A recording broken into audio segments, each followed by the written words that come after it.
قریب ہے. وہ میدان محشر جب آئے گا تب آئے گا. فرمایا گیا جس دن تمہاری موت ہو گئی اس دن تمہاری قیامت آ گئی.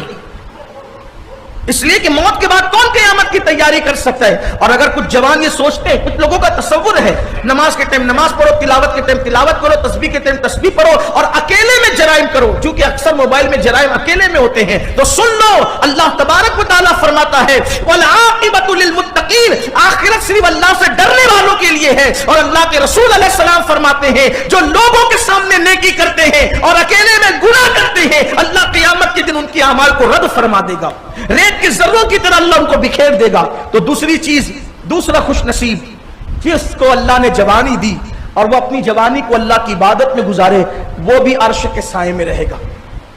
نمبر 3، تیسرا خوش نصیب، چاہتے ہو نا عرش کا سایہ؟ دیکھو یہ دونوں چیز کوئی مشکل ہے؟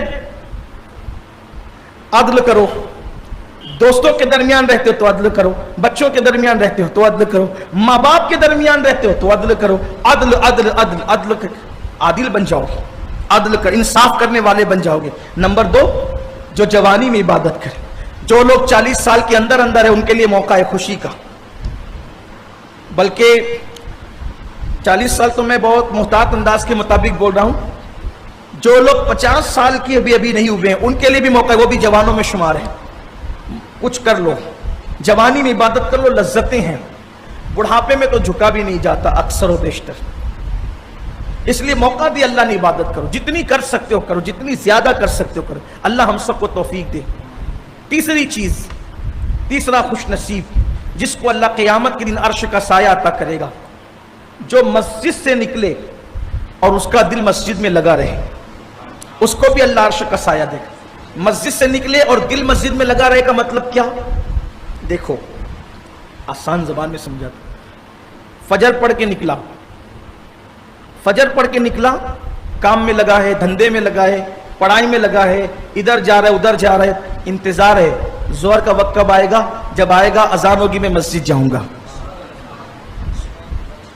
دل مسجد میں لگا رہنے کا مطلب خیال رہنا، انتظار ہونا کہ جب وقت آئے گا تو جاؤں گا. اور اس کا کیا فائدہ ہے؟ بہت خوبصورت فائدہ ہے. میرے آقا کریم صلی اللہ علیہ وآلہ وسلم فرماتے ہیں جو نماز کا انتظار کرے گا گویا وہ نماز ہی کی حالت میں ہے.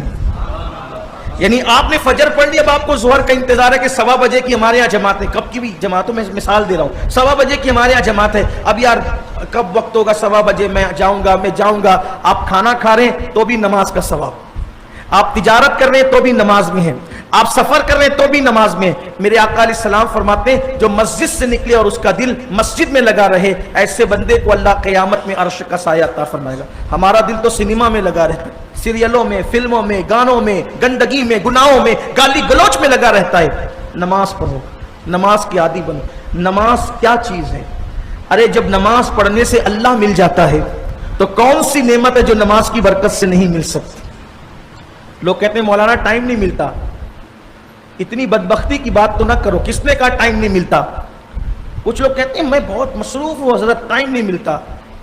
ایک بزرگ ایسے ہی تھے، وہ بڑے شان والے تھے، ہم لوگ کی طرح نہیں، ہم لوگ تو رعایت کرتے ہیں پبلک کی. ایک دکان پر گئے، دکان پہ جانے کے بعد دکاندار سے کہا بیٹا تم نماز نہیں پڑھتے؟ اس نے کہا حضور ٹائم نہیں ملتا، نماز پڑھنے کا ٹائم نہیں ملتا.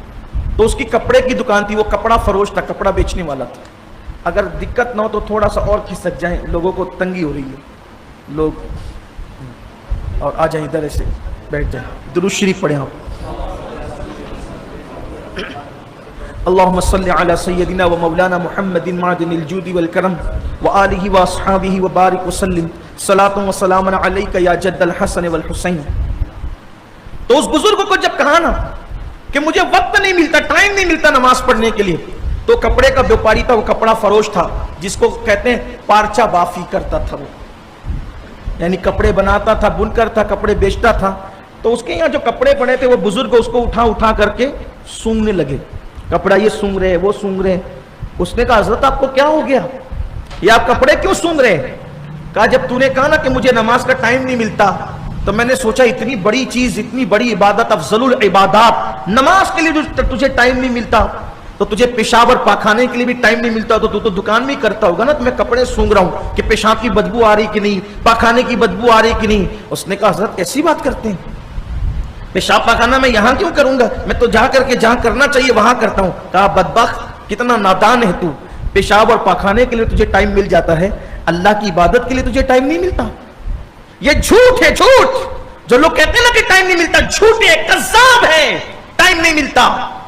اگر ٹائم نہیں ملتا تو واٹس ایپ چیک کرنے کے لیے کیسے ٹائم مل جاتا ہے؟ ٹائم نہیں ملتا دوستوں کے ساتھ بیٹھنے کے لیے کیسے ٹائم مل جاتا ہے؟ ہوٹل کی کرسیاں توڑنے کے لیے کیسے ٹائم مل جاتا ہے؟ فلمیں اور سنیما دیکھنے کے لیے کیسے ٹائم مل جاتا ہے؟ کتنی حیرت کی بات ہے. جہنم خریدنے کے لیے ٹائم ہے, جنت کا مسافر بننے کے لیے ٹائم نہیں ہے. کتنی حیرت کی بات ہے. کھانے کے لیے ٹائم ہے, رزاق جس نے کھانا دیا اس کے لیے ٹائم نہیں ہے. کتنی حیرت کی بات ہے. جس نے عزت دیا ان جلسوں میں جانے کے لیے ٹائم ہے, عزت دینے والے کے لیے ٹائم نہیں ہے. کتنی حیرت کی بات ہے. جس نے پیدا کیا اس کے لیے ٹائم نہیں ہے, اور دوستوں کے لیے ٹائم ہے, بیوی بچوں کے لیے ٹائم ہے. بتاؤ روزی کس نے دی؟ اللہ نے. پیدا کس نے کیا؟ اللہ نے. رزاق کون ہے؟ اللہ. وہ اللہ ایسا رزاق ہے. ہم پیدا بعد میں ہوئے, ہماری ماں کے سینے میں ہمارے پیدا ہونے سے پہلے اس نے ہماری روزی پیدا کر دی. اگر اللہ ماں کے سینے میں غذا پیدا نہ کرتا تو تڑپ تڑپ کر مر جاتے. اچھا ایک بات اور عرض کروں, بلکہ غذا تو پیدا کی, لیکن غذا پیدا کرنے سے پہلے ماں کے سینے میں ہماری ممتا پیدا کر دی, ماں کے دل میں ہمارے لیے پیار پیدا کر دیا. ورنہ غذا تو ہے ماں کے سینے میں, اگر ماں کے دل میں ممتا نہ ہوتی, اس کے دل میں خیال آتا کہ بچے کو دودھ پلاؤں گی تو میں کمزور ہو جاؤں گی, میری صحت ختم ہو جائے گی, میرا حسن چلا جائے گا, اس لیے وہ بچوں کو دودھ اگر نہ پلائے. کیا ایسی مائیں دنیا میں نہیں ہے جس نے بچے کی پیدائش کے بعد چپکے سے لے جا کر کے اس کو کچرے کی کنڈی پہ پھینک دیا؟ کیا ایسی مائیں دنیا میں نہیں ہے جو ریلوے اسٹیشن پہ چھوڑ کے بھاگ گئی؟ کیا ایسی مائیں دنیا میں نہیں ہے؟ لوگ کہتے ہیں ماں کی ممتا ہے, ماں کی ممتا ہے. میں کہتا ہوں چپ رہے, ماں کی ممتا کبھی